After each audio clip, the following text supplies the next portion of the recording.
Radio Sucesos 101.7 FM presenta su noticiero Sucesos con Milton Pérez y Verónica Larrea. Un periodismo libre para una democracia plena. Los hechos y las opiniones de los sucesos que marcan nuestro tiempo.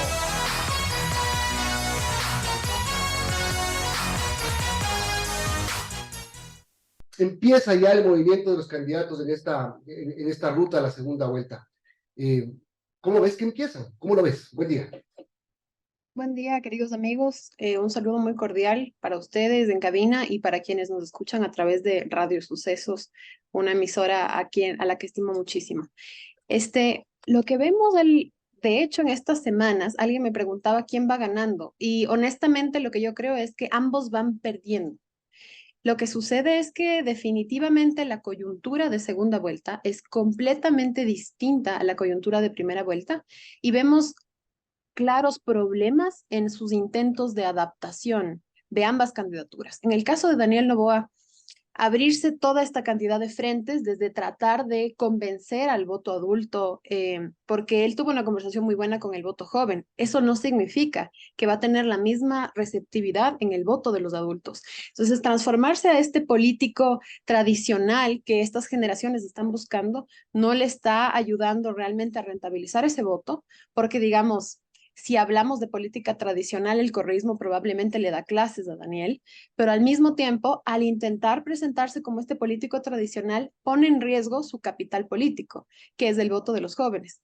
Exactamente lo mismo a la inversa estamos viendo que sucede con la campaña de Luisa González. Vemos una candidata que durante toda la primera vuelta se mantuvo como esta mujer con el arquetipo de heroína y de pronto aparece en una camiseta de Calvin Klein intentando convertirse en instructora de deportes.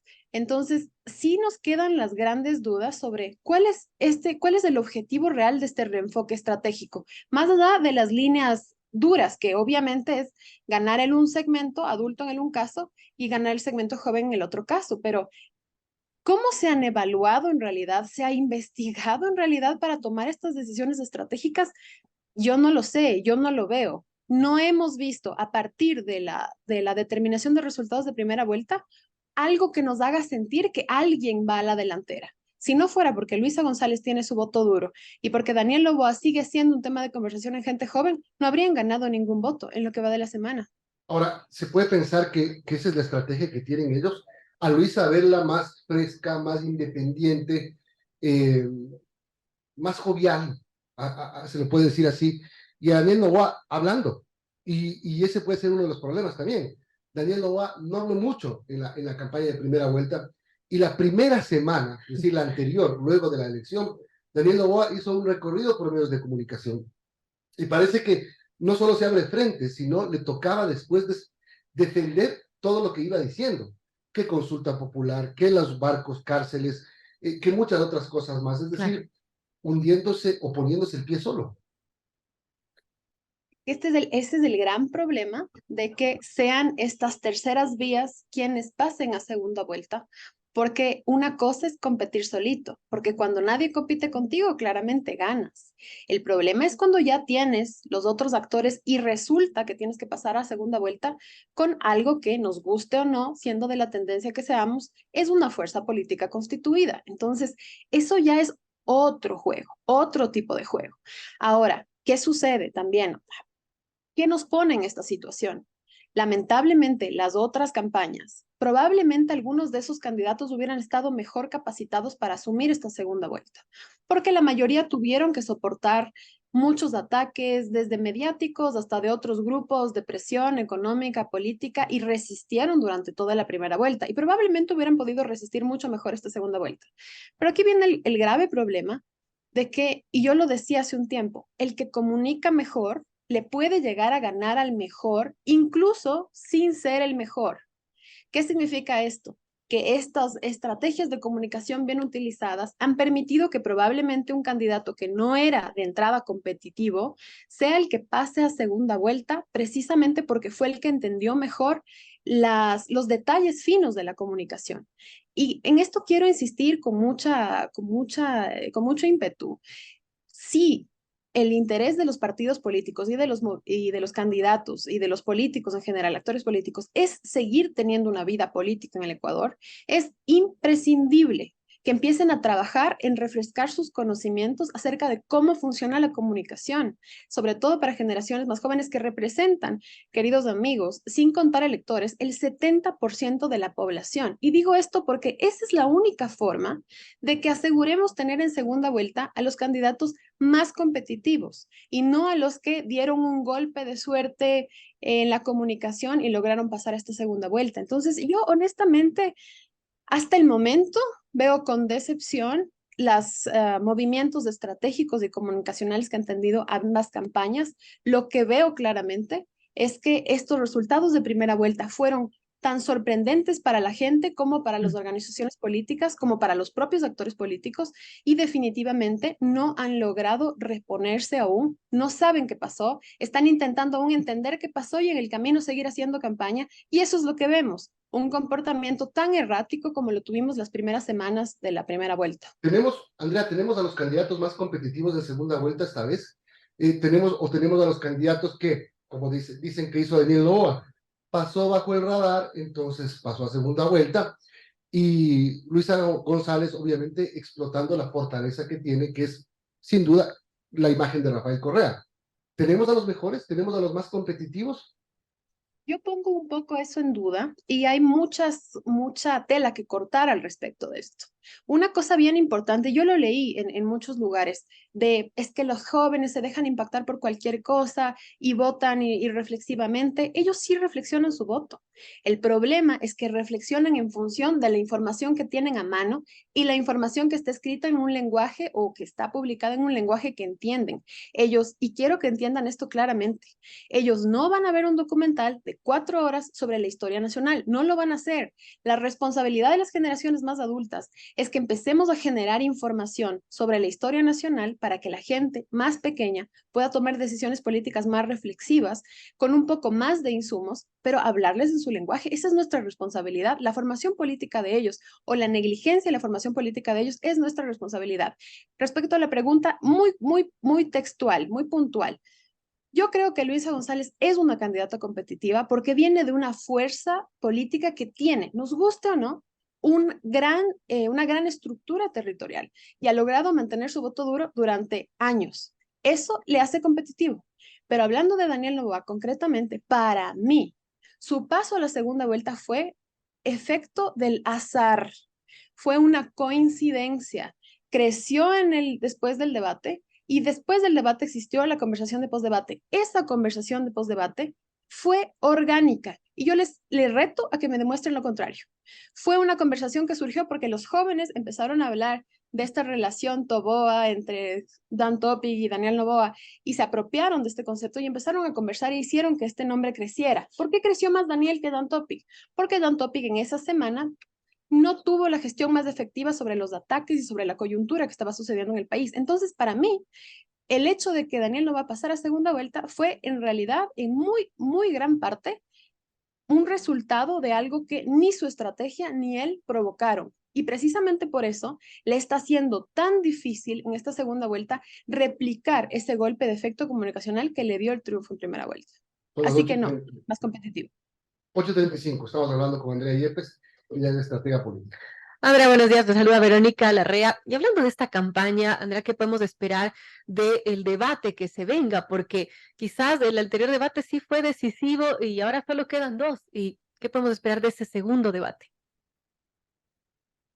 Hay muchos mitos alrededor, sobre todo del voto joven, y les insisto porque esa es mi especialidad, sobre la cuestión del debate. Y recién porque Álvaro Merchante y Comunicaliza sacan este gráfico muy ilustrativo, por cierto, sobre cuán impactante fue el debate en esta primera vuelta y por los resultados de Daniel, es que entra al debate público la importancia del debate, valga la redundancia. Pero yo quiero señalarles algo que habría que revisar más profundamente, pero el debate de prefectos y de alcaldes a inicios de este año en las elecciones seccionales fue también extremadamente importante. Más de 3 millones de personas se conectaron y gran parte de las familias que se conectaron, por ejemplo, un dato curioso, estaban en el Carchi.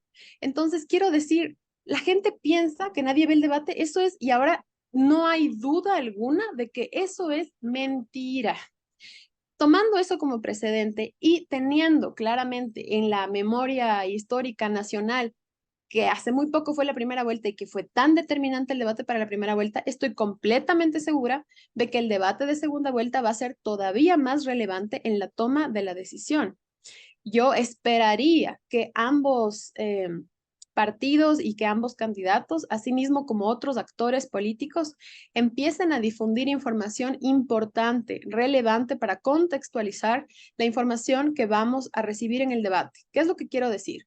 Lo que el Ecuador se está jugando en ese debate, que probablemente en ese debate se elige el nuevo presidente o presidenta que tengamos.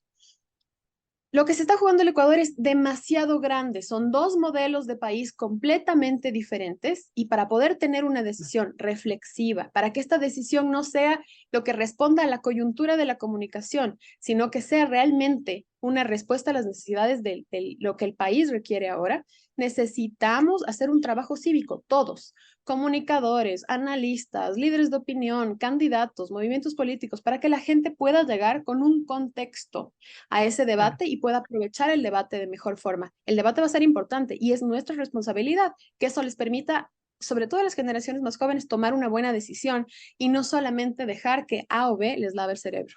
La penetración del debate de la primera vuelta fue muy importante, Andrea. Quiero dar el dato exacto, creo que fueron 800,000 hogares a los que llegó el debate, por lo menos durante las 2 primeras horas, en televisión abierta. Fueron, si no me equivoco, aquí está, 1.536.000 personas alcanzadas, cerca de 800,000 hogares, 974,000 televidentes en promedio, en televisión abierta. Y en redes mucho más. Increíble. Quiero decir que el ecuatoriano está empezando a pensar el voto, a no ser una corriente de lo que pasa en el país y dejarse llevar. Y la otra, el tema de los jóvenes. Creo que el voto joven se llevó Topic, el voto femenino se llevó Novoa, pero el importante voto joven que tuvo Novoa te habla de algo también. En la anterior elección estaban representados dos tendencias. El correísmo, nuevamente, con lo que representa y es importante, y Guillermo Lasso, que también representaba de alguna manera nada nuevo, la política vieja, 3 veces candidato, con un bloque importante de asambleístas y de autoridades seccionales. Ahora sí estamos abocados a alguien nuevo. Creo que fueron 3 preguntas en una, ¿no? Y ni yo me entendí. No hay problema. Un dato curioso adicional, amigos. Más del 34% de los jóvenes menores de 35 años se vieron el debate completo.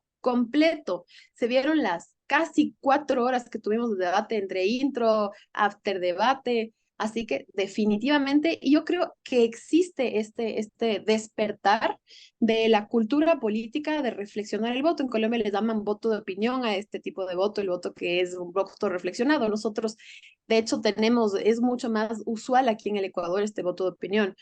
Y yo creo que pasa esto, hay que entender el fenómeno de la viralidad. Cuando un baile se hace tendencia en TikTok, empieza con un baile a la mañana, en la tarde ya hay 1,000, en la noche hay 1,000,000 y al día siguiente hay 50 millones de personas haciendo este baile. Lo que sucedió en redes sociales es que debido a la influencia de varios creadores de contenido y al mismo tiempo también de las circunstancias que vive el país, se ha convertido en todos los días tenemos una noticia política impactante y polémica. Un creador de contenido lo que hace es tomar esa coyuntura, transformarla a su lenguaje, si habla de humor, si habla de, yo qué sé, cultura política, lo que fuera, transforma esto a su lenguaje, lo vende y lo rentabiliza. Entonces, yo veo que se ha convertido en una tendencia dentro de redes sociales, no importa lo que se dedique tu canal, hablar de temas políticos, desde el humor, desde la sátira, desde lo que sea. Y esto está generando conversación política. Ahora, algunos podrán utilizar esto un poco más perversamente y tratar de infiltrarse en los cerebros de estas personas, pero otros lo que estamos intentando hacer es tomar esta oportunidad, y espero que la mayoría seamos así, tomar esta oportunidad para poder generar una nueva cultura política donde el voto sea verdaderamente reflexivo, porque no reflexionar el voto nos ha llevado a la situación en la que estamos. Tuvimos cuántos coches bomba ayer en la noche, no podemos seguir así, y eso significa tomar la responsabilidad de qué tipo de líderes nosotros elegimos en las urnas en nuestro mano, en nuestro voto. Entonces, por ahí empieza todo. Ahora, creo que el voto joven se dividió entre Jan Topic y Daniel Noboa. Efectivamente, Daniel Noboa pudo capitalizar un poco más del voto femenino en todas las edades, en realidad, probablemente porque su discurso era un poco más conciliador, un poco menos violento, un poco menos película de acción y un poco más comedia romántica. Entonces, definitivamente le apuntó esto a un público un poco más femenino.